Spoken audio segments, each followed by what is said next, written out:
Punjab house Lahore विच chairman Al Kabir town Chaudhry Aurangzeb दी अदारत ते chairman Punjabi media group Mudassar Iqbal Bhatt दी निगरानी विच छपन वाले नवे उर्दू रोजनामे मीडिया न्यूज़ दी इफ्तिताही तकरीब होई, जिहदे विच शोबा सहाफत नाल जुड़े होए सीनियर सहाफियां ते नामवर लिखारियां परवीर अलत कीती।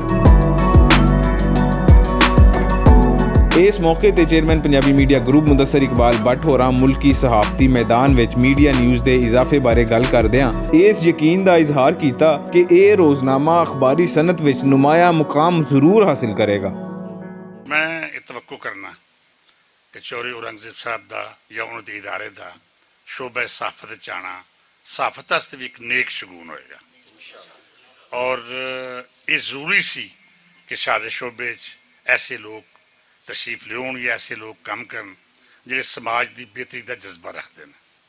और मैं इंशाअल्लाह मेरी टीम मेरे दोस्त असी दरमे कदमे सुखने चौधरी औरंगजेब साहब के नाल हाँ और इस परचे की बेहतरी वास्ते इन्हां दे मीडिया हाउस की बेहतरी वास्ते असी हर शक्ल च हाज़र हाँ। इस तकरीब विच खिताब करन वाले दूजे आगुआं मीडिया न्यूज़ की पॉलिसी बारे खुल के गलबात की थी। तो मैं ये समझता हूँ इस प्लेटफॉर्म में हमारे तमाम तर जो भी सहाफ़ी भाई यहाँ पे मौजूद हैं, आपको ऐसा प्लेटफॉर्म मुहैया हो चुका है। आपके ऊपर कोई प्रेशर नहीं कि आपने एडवर्टाइजमेंट लानी है, आपने सरमाया जनरेट करना है। इस अखबार का सोल मकसद सिर्फ पाकिस्तान का और इस्लाम का मस्बत इमेज क्रिएट करना है। देखिए, हमें पाकिस्तान का हक अदा करना है। हमने मीडिया के ऊपर अपने घर के एक नेगेटिविटीज नहीं पोर्ट्रे करनी। ये बहुत बड़ा एक प्लेटफॉर्म बन गया है और आने वाले वक्त में पूरे पाकिस्तान को यह चीज नजर आएगी, वो चीज कि जो अकेला शख्स एक चला था जिसे चौधरी औरंगजेब साहब कहते हैं, अल कबीर टाउन को लेकर, और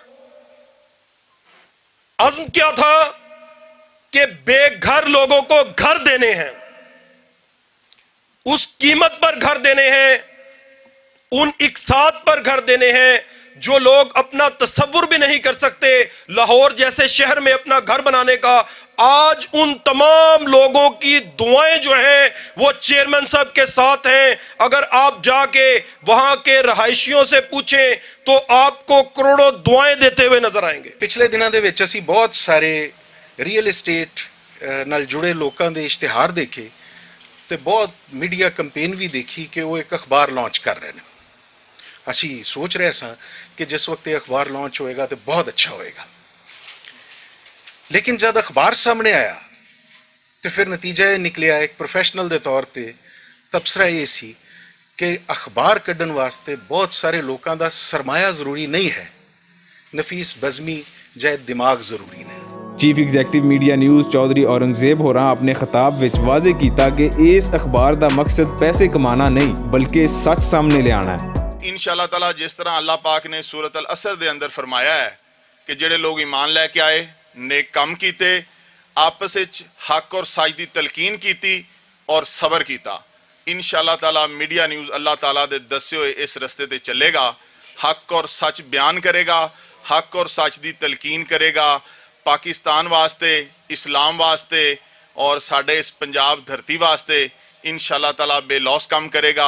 साडा मकसद इस तो कोई पैसा कमाना या कोई शोहरत हासिल करना नहीं है। साडा मकसद सिर्फ और सिर्फ ये है कि पाकिस्तान दे अंदर रहने वाले जेडे मजलूम लोग ने, जेडे गरीब लोग ने, असी उन्हां दी आवाज़ बनीए, मजलूमां दी आवाज़ साहिबे अख्तियार लोगों तक पहुँचाइए और जेडे गरीब हाल लोग ने उन्हां दी बेहतरी वास्ते काम करिए और सही मायने दे अंदर इस अपनी पाकिस्तानी कौम दे तमाम तबकात दी तर्जमानी करिए। अल्लाह पाक साडा सब दा हामी नासिर हो। रोजनामा मीडिया न्यूज़ दी इस इफ्तिताही तकरीब दा मकसद अखबार नाल जुड़े कलमकारां ते अहम सहाफती हलकियां तੀਕਰ ਇਹ पैगाम पहुंचाना सी कि मीडिया न्यूज़ राਹੀਂ ਤੁਹਾਨੂੰ ਆਪਣੇ ਦੇਸ਼ ਦਾ ਉਹ ਅਸਲੀ ਤੇ ਖੂਬਸੂਰਤ ਚਿਹਰਾ ਵੇਖਣ ਨੂੰ ਮਿਲੇਗਾ ਜਿਹੜਾ ਅੱਜ ਤੀਕਰ ਮੀਡੀਆ ਦੀ ਅੱਖ ਵੀ ਨਹੀਂ ਵਿਖਾ ਸਕੀ। कैमरामैन मोहम्मद अदनान ते मोहम्मद फारूक दे नाल रिजवान असगर भट्ट, भुलेखा टीवी, लाहौर।